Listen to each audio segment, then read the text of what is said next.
Justice League Dark, issue 16. Ooh, James wee. Tynion the fourth, writing with Alvaro Martinez and Fernando Blanco on the art.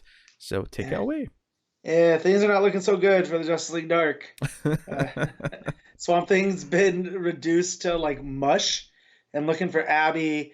Man-Bat's this Lovecraftian slash Carpenter-esque looking thing that's terrorizing the Hall of Justice. Where the Justice League Dark is holed up, and then Wonder Woman's been played by Cersei now, and that it opens up with them. The last time we saw her, she had been tricked to go into that realm because of Eclipso, and that this issue reveals, and through the talk with Cersei, that you were still reading during the witching hour, Pete? Yes, yeah.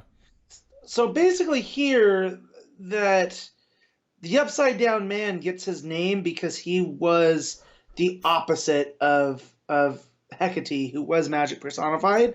So there's this really cool panel. So hold on, just to clarify here, he's not the Upside Down Man because he's upside down. But he's upside down because he's a reflection, like a legitimate reflection of Hecate.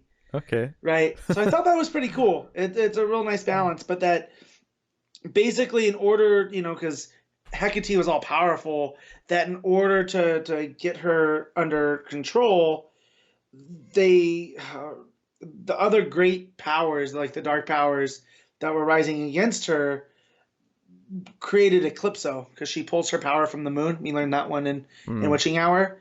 And so they needed something that would eclipse that power. And hence this is where Eclipso comes from. It was concentrated through the Black Diamond. And so basically Cersei is like, well, no, I'm the person that was meant to hold this power of Hecate.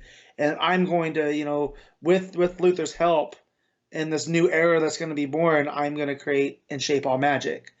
And so by disrupting the green with the way she has with Floronic Man, and then with Clarion and Grundy, she's created wedges in the forces of life and death.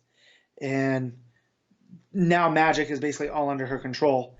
But Diana's like, well, you can't do that. And she's like, well, no, these men and gods, I've known this my entire existence, is they're all animals and I'll treat them as such, which is a nice call out to the Odyssey. She was, having the sailors that land on her island become animals and whatnot. So it really plays into that. And during this section, because the book's broken up, is in this realm where Hecate is and Diana. It's this really like offset art. So it almost looks like it's being digitized, but it's also ethereal at the same time.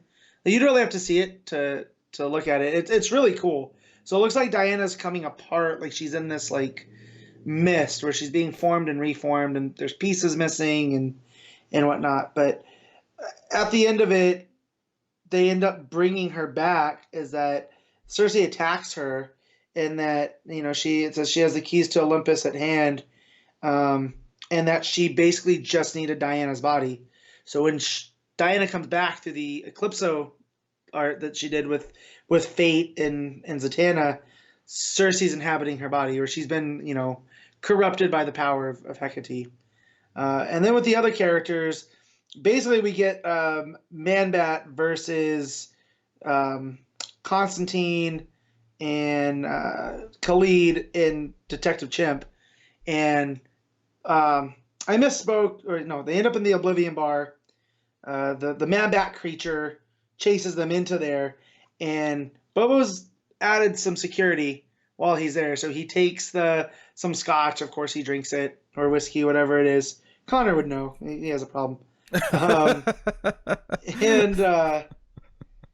And basically he had added these defenses since the last time they attacked. He's like, you'd be stupid not to, and that's where Hellblazer comes up, and Hellblazer, Constantine, and he shows him the mound of Swamp Thing, and he's saying stuff about Abby, and Constantine's like, oh man, not this again. So I like that it plays up on their relationship. Like clearly he knows who Abby Arcane is, in all of this. But so Detective Chimp, being one of the world's greatest detectives, is basically saying like he can see patterns where there normally isn't any, and the fact that they've all been separated, it means that this is only the beginning of their troubles, not the end. And that's when it cuts to the whole Wonder Woman stuff, and then she comes back. But like a lot of the other ones, it ends with all of the bad guys, well, not the bad guys, but the dark Justice League Dark looking up to the sky and seeing the symbol of doom. So, and again, this is where it causes problems. So we saw where it happens to Wonder Woman, right, in the pages of her book, that she's fighting Cheetah at the time it goes up. But here she's been taken over by Hecate, or Circe, when it goes up. So, and I get a lot of people that don't like continuity go, this is what trips you up, just go with it. But at the same time, I look at the editorial and go, guys, it's your job to figure all this stuff out. Like, maybe Justice League Dark really didn't need them to see the Doom symbol. You know, for any reason, this could have been set before or after or whatever it is, just to make it all fit in. But it's a minor quibble, but really that's one of the only ones I have. I mean, the art's kind of spotty in some parts. When it hits, though, it really hits. Like, there's this real fun big page spread of Circe's plan in action, where she is, taking over life and death, and it shows the different phases of the moon, and then from the center of her headband that she was wearing, like the moon ends up being drenched in blood and whatnot. So that all works really well, and like I was telling you, that effect on Diana is super cool.